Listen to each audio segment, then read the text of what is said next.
Isabelle Grimbert se souviendra toujours de ce dimanche 15 septembre 1974, veille de rentrée des classes. Elle avait 17 ans et se promenait avec ses parents au drugstore Publicis au moment de l'explosion. Je me retourne, je cherche mes parents, je cherche mon père, je cherche ma mère.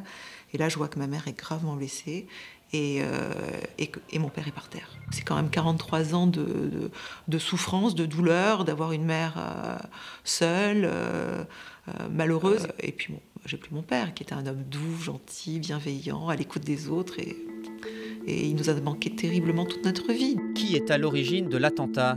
L'enquête remonte vers Carlos, de son vrai nom, Ilich Ramirez Sánchez, le terroriste international, recherché à l'époque par toutes les polices européennes.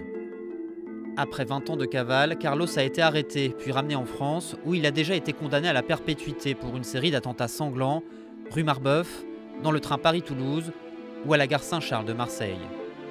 Le procès du drugstore Publicis sera le dernier. Carlos nie toute participation à cet attentat. Il compte faire de ce procès une tribune politique. Sa carrière elle-même, elle est politique depuis qu'il avait 15 ans.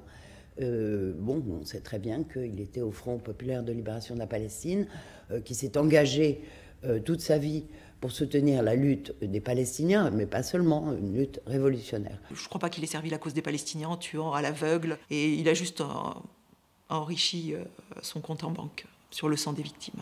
Voilà, c'est tout. Pour moi, c'est ça. Un mercenaire. Carlos, le terroriste au regard narquois, est aujourd'hui un vieil homme, incarcéré depuis plus de 20 ans. On le voit ici lors d'une comparution au palais de justice de Paris en 2013. Quelle que soit l'issue du procès, il devrait rester encore de nombreuses années en prison.